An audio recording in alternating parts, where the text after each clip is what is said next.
Hi guys, you guys watching എൻഡോണിസ് voice. അങ്ങനെ 1-0 യുണൈറ്റഡിന് പൊട്ടിച്ചിട്ട് സ്പേഴ്സ് ചാമ്പ്യന്മാരാവാണ് 24-25 യൂറോപ്യൻ ലീഗിന്റെ.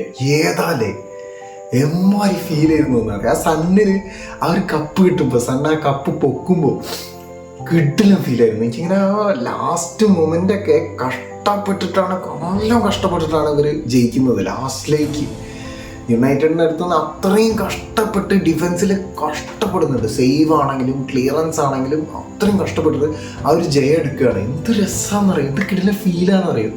നിങ്ങൾ ആലോചിച്ച ഈ സീസൺ എന്തൊരു നല്ലൊരു സീസണാണ്. കെയിനിന് ട്രോഫി കിട്ടുന്നു, സണ്ണിന് ട്രോഫി കിട്ടുന്നു, ക്രിസ്റ്റൽ പാലസിന് മേജർ ഒരു ട്രോഫി കിട്ടുന്നു, കുറേ കാലങ്ങൾക്ക് ശേഷം ന്യൂ കാസിലിന് ഒരു ട്രോഫി കിട്ടുന്നു. അത് കിട്ടിയത് നല്ലതാണ് എന്ന രീതിയിൽ തോന്നിക്കുന്ന രീതിയിലായിരുന്നു ഈ സീസണൊക്കെ. അത്രയും നൈസ് സീസണായിരുന്നു, അടിപൊളി സീസൺ. സ്പേഴ്സ് ഒരു 3 വട്ടമാണ് യൂറോപ്പ ലീഗ് കൈക്കലാക്കിയത്. ഇതിന് മുന്നേ എടുത്തത് 83-84 അതിന് മുന്നേ കുറേ മുന്നെയാണ് 1971-72 എടുത്തത്. അങ്ങനെ 3 വട്ടമാണ് ഇവർ എടുത്തിരിക്കുന്നത്. പിന്നെ മാത്രമല്ല 17 കൊല്ലത്തിന് ശേഷമാണ് ഒരു മേജർ ട്രോഫി ഇവരെടുക്കുന്നത്. ഇതിനു മുന്നേ 2007-2008 ഇവരെ ലീഗ് കപ്പ്. അപ്പൊ അത്രയും കാലങ്ങൾക്ക് ശേഷമാണ് സാധനം കിട്ടുന്നത്. കൊല്ലങ്ങൾ കാത്തു നിന്നിട്ടാണ് സണ്ണിന് ഒരു കപ്പ് കിട്ടുന്നത്. നിങ്ങൾ ആലോചിക്കണം, ആ ഒരു ഫീലിങ്സ് നിങ്ങൾ ആലോചിക്കണം. സ്പോർട്സിന്റെ ഫാൻസിന് കിട്ടുന്ന ആ ഒരു വൈബ് ഉണ്ടല്ലോ, ഏറ്റവും മോനെ ആ സ്റ്റേഡിയൊക്കെ എന്തൊരു ഭംഗിയായിരുന്നു എന്നറിയാം കാണാൻ. അത് കണ്ടിരിക്കേണ്ട ഒരു കളിയായിരുന്നു. പക്ഷെ കളി കാണാൻ കോമഡി ആയിരുന്നു കേട്ടോ. ആ എൻഡ് മാത്രമാണ് കണ്ടിരിക്കാൻ രസം ഉണ്ടായിരുന്നുള്ളൂ. കളി സ്പേഴ്സിൻ്റെ അല്ല കളി. ഈ ഗോള് വീണത്, ജോൺസൺ അടിച്ച ഗോളുണ്ട്, ആ ഗോള് 42-ാം മിനിറ്റിൽ വീണത് കോമഡി ഗോളാണ്. അതാണെങ്കിൽ ഓൺ ഗോളാണോ, ഇവനടിച്ചതാണോ, ഇവൻ്റെ കാല് കെട്ടിയിട്ടുണ്ടോ എന്നൊക്കെ ഒരു ചെറിയ ചില്ലറ ഡൗട്ടൊക്കെ ആയിരുന്നു. അങ്ങനെ കാര്യങ്ങളൊക്കെ ആയിരുന്നു. കോമഡി ഗോളാണ്, നല്ല കോമഡി കളിയായിരുന്നു. സ്പേഴ്സ് ആണെങ്കിൽ ബോൾ ഇങ്ങനെയൊന്നും കാണുന്നില്ല സത്യം പറഞ്ഞാൽ. യുണൈറ്റഡിൻ്റെ അടുത്താണ് മിക്ക ടൈമിൽ ബോള് യുണൈറ്റഡിൻ്റെ അടുത്താണ്. ബസ് ഷോട്ട് അടിച്ച് നോക്കിയാൽ ആകെ ചുരുങ്ങിയ സാധനങ്ങളെ കാണുള്ളൂ. പിന്നെയും കാണുക യുണൈറ്റഡിനാണ്. ഇവരെ പാസ്സാണെങ്കിൽ ദുരന്തം പാസ്സാണ്. അത് വെച്ച് നോക്കുമ്പോൾ യുണൈറ്റഡ് കമ്പാരിറ്റീവ്ലി ബെറ്ററാണ്. സ്പേഴ്സിൻ്റെ പാസ്സൊക്കെ വെറുതെ അടിച്ചൊഴിവാക്കുകയാണ് കേട്ടോ. അവർ മിക്ക ടൈമിലൊക്കെ വെറുതെ അടിച്ചങ്ങോട്ട് ഒഴിവാക്കുക. അവർക്ക് വേറെ ഒന്നും ചെയ്യാനൊന്നും പറ്റില്ല ചില സമയത്തൊക്കെ. സ്പേഴ്സ് എങ്ങനെയൊക്കെയോ കൗണ്ടർ അടിക്കുക, അടിപൊളി കൗണ്ടർ വരുന്നുണ്ട്. പക്ഷെ അവിടെ എൻഡിലെത്തുമ്പോൾ അവർക്കൊന്നും ചെയ്യാൻ പറ്റാത്ത ഒരവസ്ഥ കുറേ ഞാൻ കണ്ട്. ഞാൻ വിചാരിച്ചു ഇപ്പോൾ കിട്ടും അങ്ങനത്തെ ഒരു ചാൻസൊക്കെ കുറേ കിട്ടുന്ന ചാൻസൊക്കെ ഇവർക്ക് വന്നിട്ടുണ്ട്. പിന്നെ ആകെ ഉള്ളത് ഫൗള്. എൻ്റെ പൊന്നേ, എത്രയാ ഫൗള്. ചില സമയത്ത് റഫറി ഫൗള് വിളിക്കാത്ത മാതിരി പലപ്പോഴും എനിക്ക് തോന്നിയിട്ടുണ്ട്. ചിലത് ക്ലീൻ ഫൗളായിട്ട് തോന്നിയിട്ടുണ്ട്.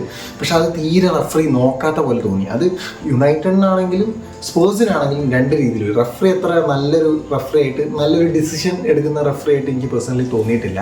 പിന്നെയാണെങ്കിൽ സ്പേഴ്സിന് 3 യെല്ലോ കാർഡും ഉണ്ട്, മറ്റൊരു 4 യെല്ലോ കാർഡ്. യെല്ലോ കാർഡ് ഫൗളിൽ ചെറപറ ഉണ്ട്. ഇടയ്ക്കാണെങ്കിൽ മെഗ്വയറും റൊമേറോയും ഫുൾ അടിയായിരുന്നു. അതിൻ്റെ ഇടയ്ക്ക് ഫുൾ അടി, അങ്ങോട്ടും ഇങ്ങോട്ടും ചെറപറ അടിയാണ് അങ്ങോട്ടും ഇങ്ങോട്ടും. പിന്നെ വെറുതെ ഡൈവ് ചെയ്യുക, അങ്ങനെ എന്തൊക്കെയോ കളിയൊക്കെ ആയിരുന്നു.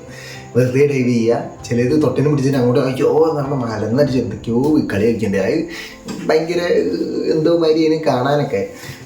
പിന്നെ ലാസ്റ്റിലേക്കൊക്കെ പിന്നെ ഒരു ടൈറ്റ് വന്നു, യുണൈറ്റഡിനെ ടൈറ്റ് ഇങ്ങനെ വന്നിട്ടുണ്ട്. കാരണം വെച്ചാൽ വന്നപ്പോൾ തന്നെ ഒരു കിടിലൻ ഒരു ഷോട്ട് ഉണ്ടായിരുന്നു, അടിപൊളി ഷോട്ട് ഉണ്ടായിരുന്നു. പക്ഷെ അടിപൊളിയായിട്ട് സേവ് ചെയ്തിട്ടോ. വികാരിയോ ആണെങ്കിൽ അടിപൊളിയായിട്ട് സേവ് ഉണ്ടായിരുന്നു. 2 സേവ്, നൈസ് കിട്ടുന്ന 2 സേവ് ഉണ്ടായിരുന്നു. ഒരു ആരെയൊന്നും ഹെഡ് അടിച്ചതെന്ന് ഓർമ്മയില്ല, ആരൊന്നും ഹെഡ് അടിച്ചത് അടിപൊളി സേവ് ഉണ്ടായിരുന്നു. നല്ല രസം ഉണ്ടായിരുന്നു. ലാസ്റ്റിലേക്ക് കളി കാണാൻ ഒരു സാധനം, ഒരു കിടിലൻ വൈബ് വരുന്നുണ്ടായിരുന്നു. പക്ഷെ ഫസ്റ്റ് കളി കണ്ടവർ എന്തായാലും ചടക്കിട്ടോ. ആ ഒരു സുഖമില്ലായിരുന്നു, എന്തോ മാതിരി ഉണ്ട് അതിന് കളിയൊക്കെ. ഞാൻ ലൈവിൽ തന്നെ ബോറടിച്ച് ഒത്തിരിക്കുന്നു. എന്താ ആരും ലൈവ് കാണാനും ഇല്ല, അത് വേറെ കാര്യം. അതൊക്കെ പോട്ടെ. സ്പേഴ്സ് ഈ ചാമ്പ്യൻസ് ആയത് എൻ്റെ മോനെ എന്ത് കിഡിലൻ ഹാപ്പി ആയിട്ടുള്ള കാര്യമാണ്. സണ്ണ് പോലത്തെ ഒരു കിഡിലൻ പ്ലെയറിന് എത്രത്തോളം ഹാപ്പി ആയിരിക്കും ആൾ ഈ പ്രായത്തിൽ. 10 കൊല്ലമൊക്കെ ആയിട്ട് ചങ്ങായി, എന്നിട്ട് ഇപ്പോഴാണ് ഒരു കപ്പ് ഇട്ട് ചെയ്യാൻ. ആ ഒരു ഫീലിങ്സ് വേറെ തന്നെയാണ്. ആൾ നിർത്താതെ ശ്രമിച്ച് എനിക്ക് തോന്നുന്നു ആ ഒരു പഴയ കാലഘട്ടത്തിൽ 2019 ആ ടൈമിലുള്ള ആൾക്കാരെ വെച്ച് നോക്കുമ്പോൾ ഇപ്പോൾ അവൻ മൂപ്പര് മാത്രമേ ഉള്ളൂ ആ ഒരു ടീമിലുള്ളത്. ബാക്കി എല്ലാവരും ഒരു ഇതൊക്കെ പോയി, കെയിനടക്കം ലാസ്റ്റിലേക്കൊക്കെ പോയി. എന്നാലും ആ ട്രോഫി പൊക്കുന്ന ആ സീനുണ്ടല്ലേ, അത് അടിപൊളിയായിരുന്നു. നിങ്ങൾക്ക് എന്താ ഫീൽ ചെയ്തതെന്നുള്ളത് നിങ്ങൾ കോമന്റ് ബോക്സിൽ കമന്റ് ചെയ്യുക. അപ്പോൾ പോയി.